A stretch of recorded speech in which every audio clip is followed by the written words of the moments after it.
जय गुरु जी। संगत जी गुरु जी कहते हैं कि हमारी लाइफ में चाहे जो भी परेशानियां आए या कुछ भी हो, वो सब कुछ भगवान हमारे भले के लिए करते हैं। हमें कुछ सिखाते हैं, हमें पक्का बनाते हैं। इसके लिए गुरु जी हमें एक कहानी सुनाते हैं। संतों की एक सभा चल रही थी। किसी ने एक दिन एक घड़े में गंगा जल भरकर वहां रखवा दिया ताकि संत जन जब प्यास लगे तो गंगा जल पी सके। संतों की उस सभा के बाहर एक व्यक्ति खड़ा था। उसने गंगा जल से भरे घड़े को देखा तो उसे तरह तरह के विचार आने लगे। वह सोचने लगा, आहा, यह घड़ा कितना भाग्यशाली है।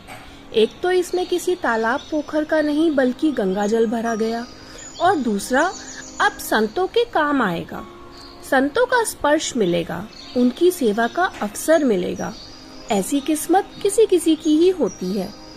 घड़े ने उसके मन के भाव पढ़ लिए और घड़ा बोल पड़ा, बंधु, मैं तो मिट्टी के स्वरूप में शून्य पड़ा था, किसी काम का नहीं था। कभी नहीं लगता था कि भगवान ने हमारे साथ न्याय किया है। एक दिन एक कुम्हार आया। उसने फावड़ा मार मार कर हमको खोदा और गधे पर लाद कर अपने घर ले गया। वहां ले जाकर हमको उसने रौंदा, फिर पानी डालकर गूंथा, चाक पर चढ़ाकर तेजी से घुमाया, फिर गला काटा, फिर थापी मार मार कर बराबर किया। बात यही नहीं रुकी, उसके बाद आवे के आग में झोंक दिया। जलने को इतने कष्ट सहकर बाहर निकला तो गधे पर लादकर उसने मुझे बाजार में भेज दिया। वहां भी लोग ठोक ठोक कर देख रहे थे कि ठीक है कि नहीं। ठोकने पीटने के बाद मेरी कीमत लगाई भी तो क्या, बस 20 से 30 रुपए। मैं तो पल पल ही सोचता रहा कि हे ईश्वर, सारे अन्याय मेरे ही साथ करना था। रोज एक नया कष्ट, एक नई पीड़ा देते हो। मेरे साथ बस अन्याय ही अन्याय होना लिखा है। भगवान ने कृपा करने की भी योजना बनाई है। यह बात थोड़े ही मालूम थी मुझे। किसी सज्जन ने मुझे खरीद लिया और जब मुझ में गंगा जल भरकर संतों की सभा में भेज दिया, तब मुझे आभास हुआ कि कुम्हार का वह फावड़ा चलाना भी भगवान की कृपा थी, उसका वह गूंथना भी भगवान की कृपा थी, आग में जलाना भी भगवान की कृपा थी, और बाजार में लोगों के द्वारा ठोके जाना भी भगवान की कृपा ही थी। अब मालूम पड़ा कि सब भगवान की ही कृपा थी। परिस्थितियां हमें तोड़ देती हैं, विचलित कर देती हैं, इतनी विचलित कि भगवान के अस्तित्व पर भी हम प्रश्न उठाने लगते हैं।